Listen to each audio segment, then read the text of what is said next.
Hello, and welcome back to 50 States, 50 Murders. This is the podcast that takes you, the listener, on an auditory road trip across all 50 states while we discuss 50 different murders. Thank you all for tuning in to episode 2. I am your host, AJ. I'm your co-host, Dakota. And Dakota, could you please let the listeners know where we will be traveling for episode 2? We're going to be traveling to Las Vegas, Nevada to look at the murder of Melissa James.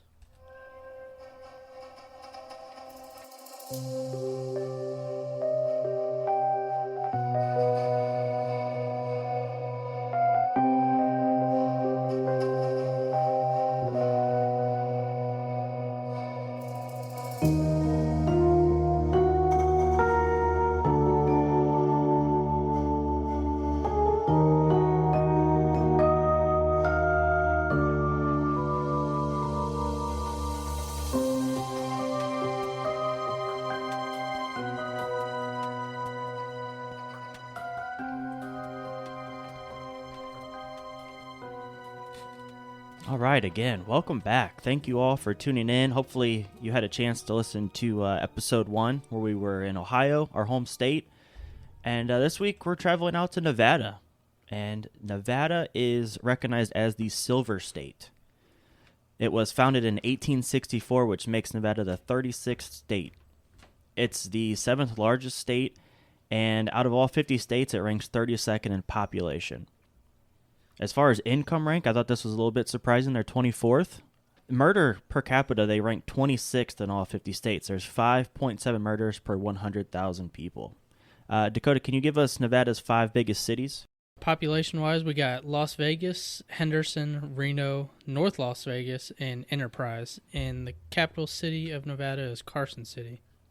Okay. I've personally been to Nevada once before. I feel like it almost doesn't count because we never actually left Las Vegas. So it's more so we've been to Vegas. It was a cool experience. We can talk about it a little bit more, but obviously their biggest attraction is Las Vegas. Before we jump into discussing Sin City, let's talk about some other things that Nevada is known for that you may or may not be familiar with.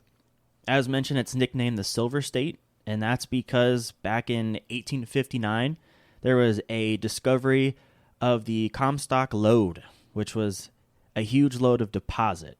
And this wasn't just any deposit, but silver. And this silver helped the state of Nevada financially build and grow into what it is today. And it was one of the largest silver deposits ever found, leading to the Nevada Silver Rush. Also, another thing that Nevada is well known for is Area 51. Now, Area 51 is said to just strictly be a military base. Nothing more, nothing less than that. Nothing here to see. However, there have been countless conspiracies connected to Area 51, and this location became quite a notoriety back in 1989. That's when Bob Lazar, he made a claim where he said he saw a flying saucer over the top of Area 51. Since the rumors have swirled and grown, all things UFOs and aliens, we really may never know what's going on in Area 51, but to you, what's your personal opinion? You think they got something weird going on there? Yeah, I think it's pretty obvious that something sketchy is going on there, but I'm just not sure what to think about it. Now, the official statement that I've seen is it's a military base, like an Air Force base, Okay. and they just have top secret things going on there. Sure. Stuff we've never seen, like that could explain the flying saucers. They're making aircraft that we've never seen, so Okay. they just want to keep it on the low. Yeah, keep it low key. Let's not talk about it anymore. Let's just move on. Burning Man. This is something that I actually didn't know about. The Burning Man is hosted in Nevada, and this is a week-long event. They're pretty. When I looked this up, they were very clear. It's not a festival. It's an event that takes place once a year in Black Rock, Nevada. Now, Black Rock, Nevada is not an actual city.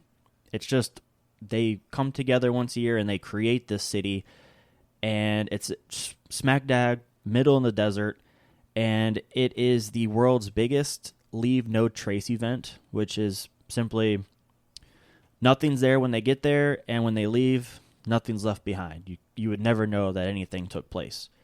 And it's basically just a huge commune of just music and art and you share and barter. You don't buy things. You don't exchange money. When I was looking this up, in fact, if you are caught selling any goods or food or water for money, you're asked to leave. It's kind of ironic because tickets are around $600 to get in. It's very hard to get in, but it's basically just a bunch of people tripping their balls off and setting shit on fire. Sounds kind of cool to me personally, but I mean, I don't know. What about you? Are you familiar? Is this something you'd be into? No, I'm not into tripping out or setting shit on fire. No? So not really my scene. Las Vegas. Las Vegas is known as Sin City for more than one reason. So we'll talk about Las Vegas here. Las Vegas. It's in the middle of Nevada, and this is one state where prostitution is legal. There are 21 legal brothels in the state of Nevada. Cool thing about Las Vegas, open container is legal, and so is public intoxication. This is one of the really cool things when we were out there, just grabbing a beer and just walking down the street. Doesn't sound like a big deal, but you do that back home. Obviously, you're not allowed to do that. The biggest attraction for Las Vegas, Nevada has to be the casinos, gambling. When you're walking through Vegas, there is a casino literally everywhere. Every hotel, gas stations, restaurants. When you fly into and out of the airport, they're literally everywhere. Dakota, are you much of a gambling man? I mean, I know you don't want to go to Burning Man, but would you want to try Las Vegas itself? I am not a gambling man. Everyone that knows me well knows I don't really like spending money. Right. Or wasting money, at least, and that's what it feels like to me. And I have no luck at all. Okay. Since the beginning of this year, I've lost probably $500 sports betting, so gambling is just not my thing. Okay, all right. So not too many attractions for you as far as Vegas goes. I don't know. Is there anything in Nevada that would attract your attention that you would want to go to see? Yeah, they have some good museums there. They have the Mob Museum. Okay. Where we were big in Sopranos. A lot of mob activity in Vegas for sure. Yeah. So that's cool. They have a nice history museum. Pretty much just go for the museums. Okay. So that's cool. There are a lot of different museums and a lot of mob activity, as you can expect. Let's talk about some famous people that were born in Nevada. Honestly, doing research, this was really hard to find big-name people that were from Nevada. But for me personally, the name that I saw was the most recognizable is Bryce Harper. He is an MLB player. Was drafted by the Nationals and now plays for the Phillies. I think most people would know who Bryce Harper is. Now, someone who might not be as notable, he's a NASCAR driver, Kyle Busch. I believe he's kind of like the douche of NASCAR. I don't think he's well liked, but... So that's your guy. Yeah, he's all right. He's cool. Yeah. I like that. How about you? Any famous names that you might know? Looking up, I couldn't find much, but are you a fan of Criminal Minds? I like CSI, but as far as Criminal Minds, no. Okay, that was something we always had to watch in forensics. So I kind of got into it, and most of the people that would be listening probably into Criminal Minds. Spencer Reed in the show, the nerdy guy, his name's Matthew Gubler. He was born in Nevada. All right. Also worth mentioning, Elvis, not from Nevada, but if you go to Las Vegas, you're going to see Elvis on every corner. Tons of impersonators, and it was even said that he possibly faked his death and lived in Vegas for quite some time. Another conspiracy related to Vegas. So you'll definitely see Elvis when you're out there, a couple of them. How about some notorious serial killers of Nevada? What do you got for us? Yeah, so last episode I dropped some stats on you. 9 serial killers with over 10 bodies from Ohio. As you mentioned, not many people are from Nevada, so there's not many serial killers that were born there. There's 2 people that had 10 bodies in Nevada, but they weren't actually from Nevada. They just kind of operated. The most notorious from there, or that did their thing there. Their work. Yeah. Gerald and Charlene Gallardo. They're known as the sex slave killers. They had a deal. Charlene would kidnap the girls, lure them into a false promise of safety. Gerald would then keep them as sex slaves. Ultimately, he would kill them when he was finished with them. And by 1980, the couple killed 10 teenagers throughout Nevada and then some of California where they're from. And that's where they got their name, the sex slave killers. Once they were caught, Charlene turned on Gerald in return for a shorter sentence. He was found not sentenced to death in both California and Nevada, but he died of cancer before he was executed.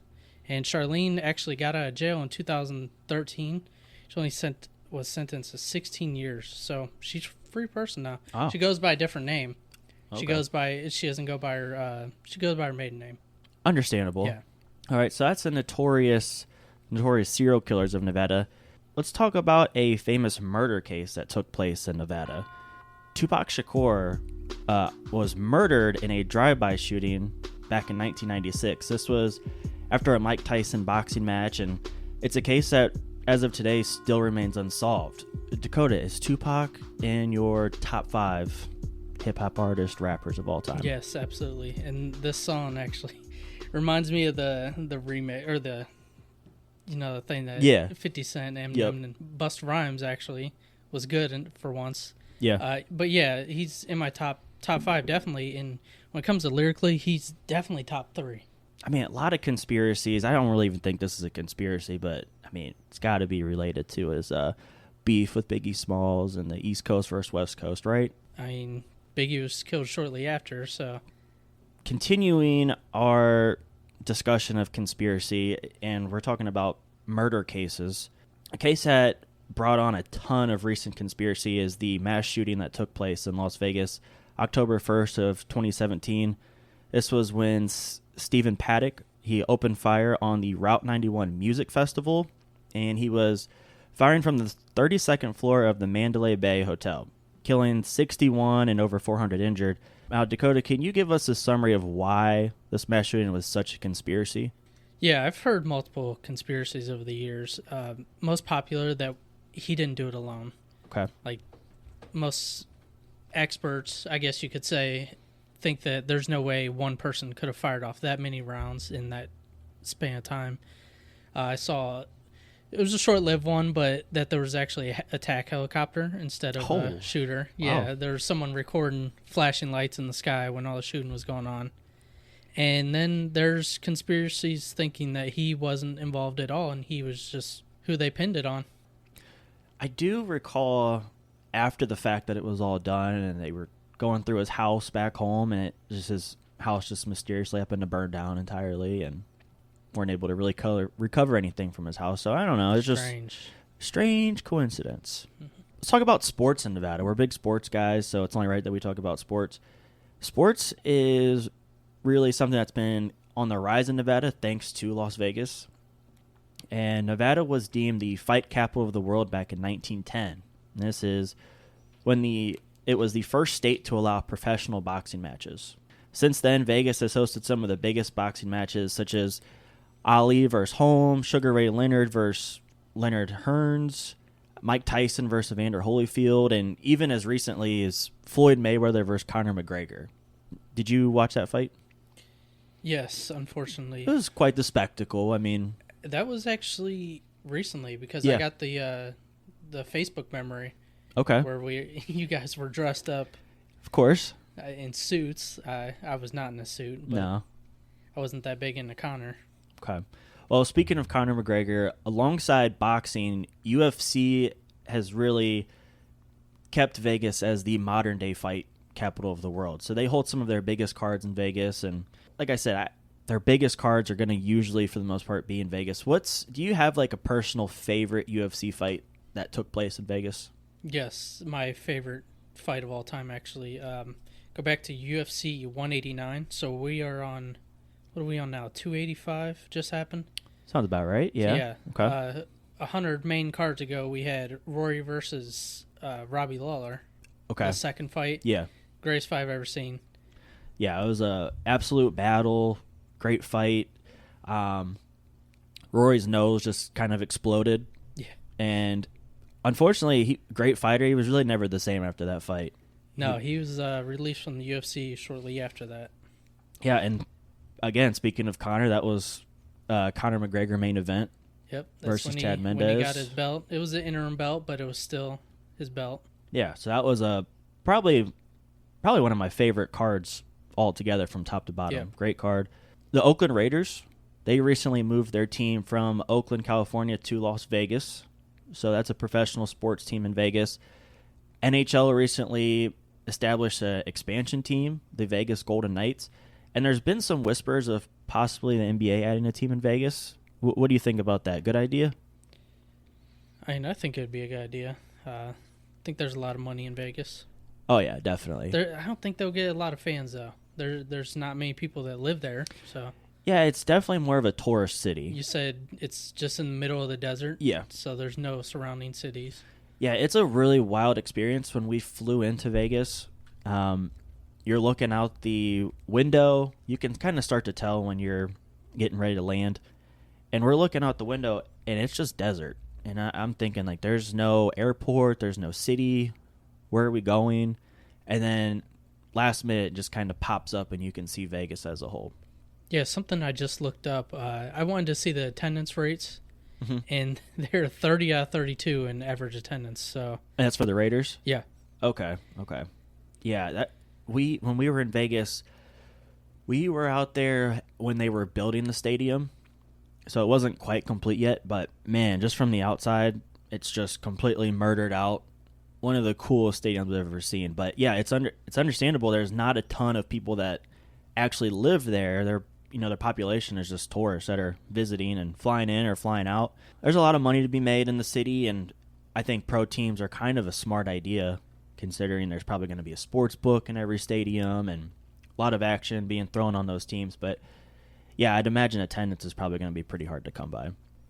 Now that we've discussed the state of Nevada, the city of Las Vegas, let's go ahead and jump to our murder case of the week. We're going to be talking about Melissa James. Also known as Sin City, murder is common within city limits. Melissa was just one of 145 in the city during 2005. The city of Las Vegas, their murders account for half of the total in the entire state of Nevada. 10 out of the last 15 years, there have been over 100 recorded murders. That number reached an all-time high in 2017 with 238, 58 being in one night. That was the night that Stephen Paddock opened fire on the concert. To this day, there was actually no motive found. But today's case, however, there is going to be a motive. We're going to go back to the day of December 14th, 2005. And it all starts out with a car that was found burning in the desert just right outside of Las Vegas. This car that the police came across, it was a red Jaguar belonging to a famous fitness model in Las Vegas. Her name was Kelly Ryan. In the trunk was a body of a female burned. Common theme between episodes 1 and 2, we have a female found in the trunk of a car.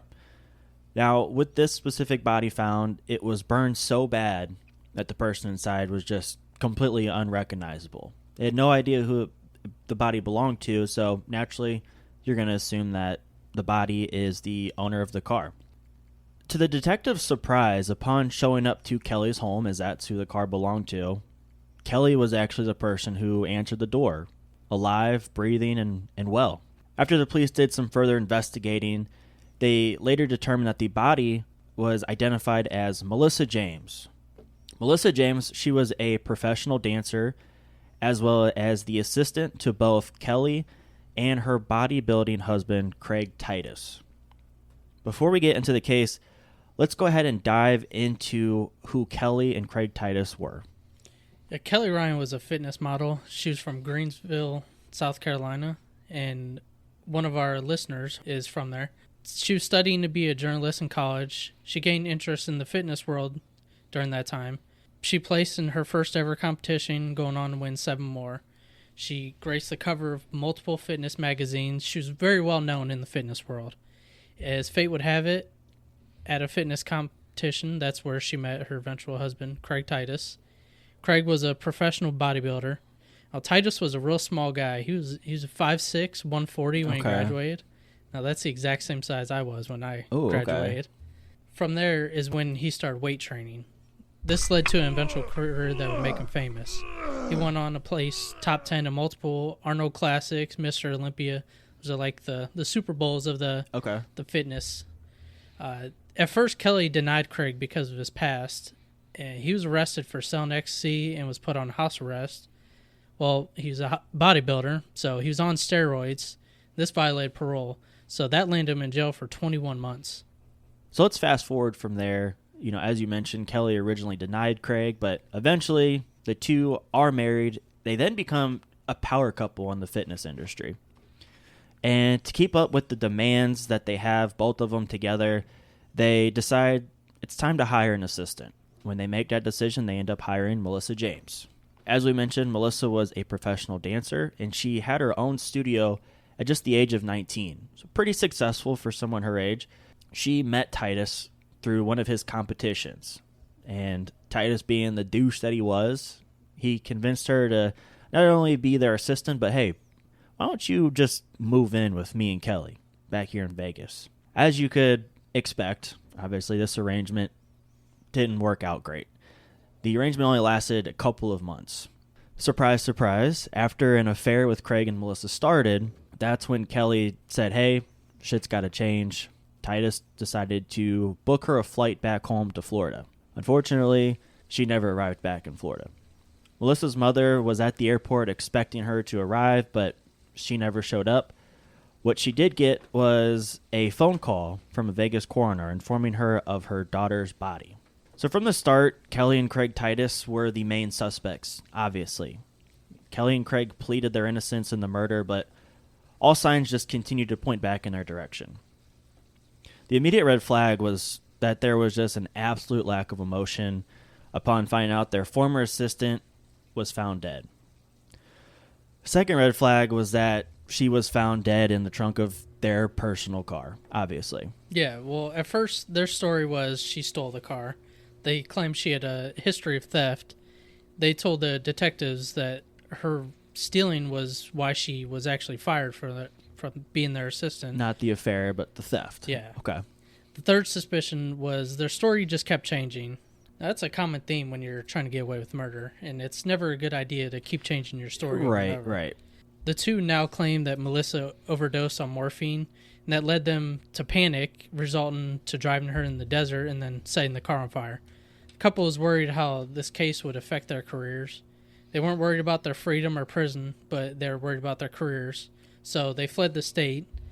This led to a 9-day manhunt that ended in Boston, Massachusetts. After they were found, their story was much more than an alleged OD. Kelly and Melissa got into an argument. The argument led to Kelly tasing Melissa up to 5 times. After the tasing, Craig then strangled her to death. I would assume that argument had to have had something to do with the affair, but, that's neither here nor there. Technically, Kelly and Craig actually never burned Melissa's body. So we're going to go ahead and welcome in person number 3 to the story, Anthony Goss. So Anthony was a friend of Craig's who turned out to be an accomplice to the murder. Kelly tased her, Craig strangled her, and then they reached out to Anthony and said, hey, we need to get rid of this body. Drive her out to the desert and set the car on fire. As far as the evidence, this wasn't really hard to prove, but can you go ahead and run down the list of evidence that was found against these 3? Yeah, there was a tie from a bathrobe found around her neck. There was duct tape around her head. There was a toxic level of morphine in her system. There was a duffel bag that Craig gave to his friend to get rid of, not Anthony, but another friend, that included the taser and a stun gun. And there was CCTV footage of the 3 suspects at a convenience store where Kelly was buying lighter fluid, 7 bottles of it, and Craig was outside waiting for her. Footage showed him helping her load into the car. And then Anthony's credit card statement, he purchased a flashlight, and he was a dumbass and left it at the scene. Okay. So obviously with the evidence, these 3 weren't very smart. They weren't trying very hard to get away with it, but obviously this led to a guilty verdict. So go ahead and run down the guilty verdicts that were found after this case. Yeah, so Kelly pled guilty to arson, and she got 6 to 26 years. And Craig pled guilty to murder. He got 21 to 55, eligible for parole in 2026. So okay. That's coming up in 3 years. Then Anthony was found guilty of arson and accessory to murder. So Craig is still in jail, and I believe Anthony is also, but Kelly is out of jail. Okay. She was paroled in 2017, and since then she's been on the low. I don't know if she changed her name, like the serial killers we talked about earlier. And then Craig was found to have tried to hire hitmen to kill 3 witnesses that are testifying against him. Bad luck for our guy. He tried to hire his cellmate, I guess, was like a fan of his. Okay. He was also a bodybuilder. Yeah, he thought he could get him to kill some people for him. So up for parole in 2026, more than likely probably going to be denied for that one. Oh, I hope so. To close out each week, I want to try something here. As we choose each state by random, after talking about each state and one of its murder cases, I want to close out by asking you to blind rank each state discussed. And this is going to be 1 through 49. Ohio doesn't count. We live here, so that's just 50. 1 being the state you want to go to the most, 49 being the least desirable. So now that we've discussed Nevada, Las Vegas, the murder case that took place, on a scale of 1 to 49, where would you blindly rank Nevada? Oh, man. Seeing some of the stats, it doesn't really make me want to go there if Las Vegas is the only place to visit. And I don't really have... Well, you talked about the museums, the mob. I mean, there's a lot of museums everywhere that offer more. I'll put this at number 40. Oh, number 40. 40 out of 50, yep. All right, number 40. All right, well, as we conclude episode 2 of 50 States, 50 Murders, we want to continue to thank you, the listener, for tuning in every week as we continue covering a new state as well as a new murder case. And if you have not already, be sure to follow and subscribe and tune in next week for episode 3.